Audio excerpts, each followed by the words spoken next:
Welcome to part 3 of this week's project. First, I'm going to show you how to sew the pieces together. Make sure the back sides are facing each other. Start in a corner and then go in between the spaces, or in the spaces between the stitches.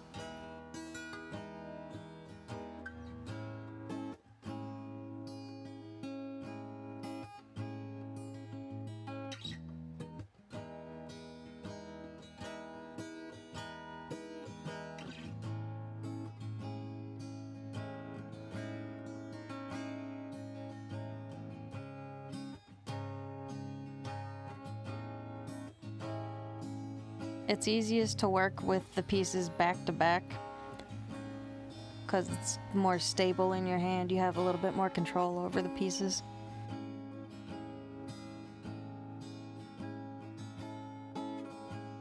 As you're sewing, you want to make sure that your stitches aren't too tight, and always make sure to stretch them out a little bit, adjust them, manipulate it.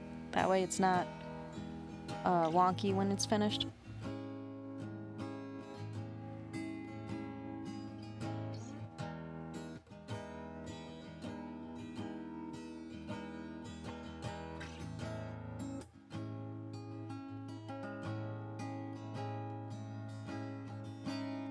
When you get to the end of your string, make sure you leave yourself some space to tie it off, and then just tuck it under and forget about it for now. You can tuck those ends in later. Now I'm going to show you how to crochet the pieces together. Earlier this week I said I was going to do a slip stitch. It looked a little weird, so I'm going with a single stitch. Always start from the rightmost point of your selected color. I selected tan because it turns out my tan yarn was just a tiny bit thicker than my green yarn, and so the pieces are just ever so slightly bigger, so they can be covered up a little bit. Because as you'll notice, the stitches that you do are going to kind of roll over to one side. So while we're crocheting this, we're going to go all the way around the square in one continuous line as much as possible. You don't want to, I mean, you can connect the corners of the tan pieces if you want. I think it'll make it look a little muddy, and maybe like pull on it in a way that will make it not sit as flat as I would like it. So I was skipping the corners. Instead, I was doing a chain in the center of it. To do a single stitch, you have your yarn on your hook and you just go through your work, yarn over, pull through, yarn over, and pull through, and that's a stitch. It's only half the work of a double stitch, but if you're working on a big project, it takes twice as long to do.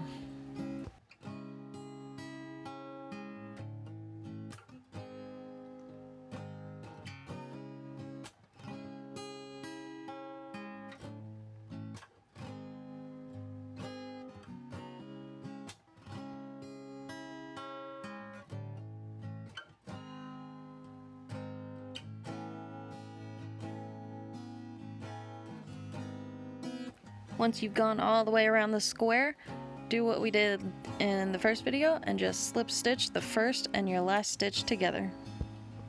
To get the most uniform look, I'm going all the way around every square that I can. On the edges, the outside pieces, I'm only gonna go around 3 sides, and then at the very end, when I'm done putting together all of my pieces, I'm gonna do a border on the outside.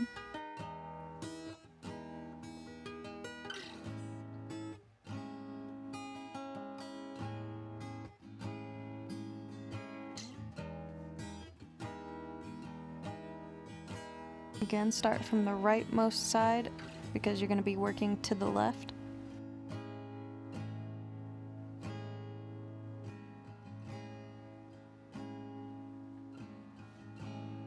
I always wondered if it was possible to crochet from left to right,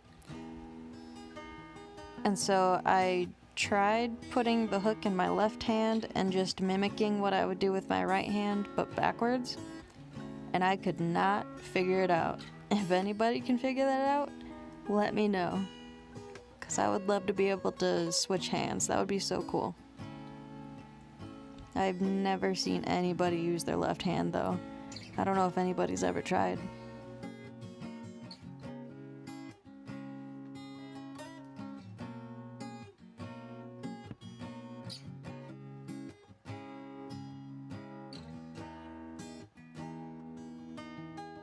Once you finish sewing all your pieces together or crocheting all your pieces together, do the same exact thing around the border. Well, you don't have to sew around the border if you don't want to, but a border makes it look nice.